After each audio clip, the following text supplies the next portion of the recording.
Ending HIV is about all of us. This is not only a bold statement, it's true. Because after over 40 years of research, we've learned valuable information that may help researchers find an HIV vaccine. But we need your help by participating in vaccine studies to learn more. For your family, your friends, your community, for all of us. You may have a lot of questions, and that's okay. We're here to take you through all the scientific lingo and help you make an informed decision. Let's start with the basics. A vaccine is a substance that teaches your body how to recognize and prevent a particular infection or fight a disease. To be approved and accessible to the public, it needs to go through a very rigorous research process.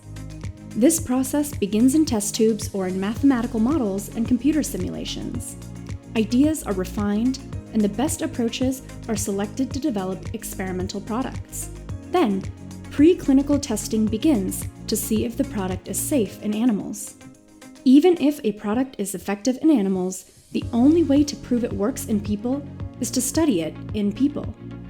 When we move into human studies, they are called clinical trials or clinical studies. These come in 3 main phases. In Phase 1 studies, we involve a small number of participants, usually less than 100 people. For our HIV prevention studies, we enroll people who are HIV negative, are generally healthy, are free of specific medical issues, and have a low vulnerability to being exposed to HIV.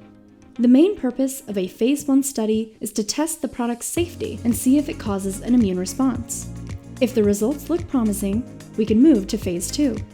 Phase 2 includes several hundred volunteers. The purpose is to understand even more about the product's safety and any immune responses. Questions about the right dose to use and the best scheduling of the doses can also be examined here.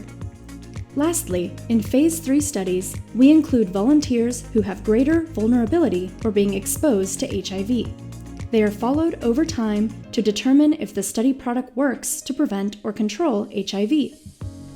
If the results are successful, the product can go through a licensing process so that it can be distributed to the public. This is a very simplified version of how the study phases work, and of course, not all products follow the path smoothly. For example, sometimes products are reformulated after Phase 2, which means they need to be tested in Phase 1 studies again. In all cases, study volunteers play a crucial role. Now you may be wondering, will I be given the virus? Why would I even want to become science's guinea pig? For starters, we want you to know that if you decide to participate in an HIV prevention study, you will not be given the virus. No products used in these studies contain live HIV, killed HIV, or HIV-infected human cells. These study products cannot cause HIV infection or AIDS. Also, unlike guinea pigs, study participants can make their own decision about joining the study. In fact, all study participants go through a process called informed consent, where the research team explains all the details of the study, makes sure that volunteers understand all the risks and benefits of being in a study, and all of the details of what will happen before they are asked to make a decision about joining the study. So volunteering is not like being a guinea pig at all. We are here to answer any questions participants have to make sure they understand what is involved before, during, and after the study. Another critical question you may have is about side effects, and of course, these vary from person to person, and can also depend on the study product a person gets. The most common side effects are usually mild to moderate and only last about 2 to 3 days. Common side effects include soreness around the injection site, redness or itchiness, fever, muscle aches, and pains. These are often known as flu-like symptoms, and usually can be treated with rest and non-prescription pain relievers. These are similar to the side effects seen for licensed vaccines.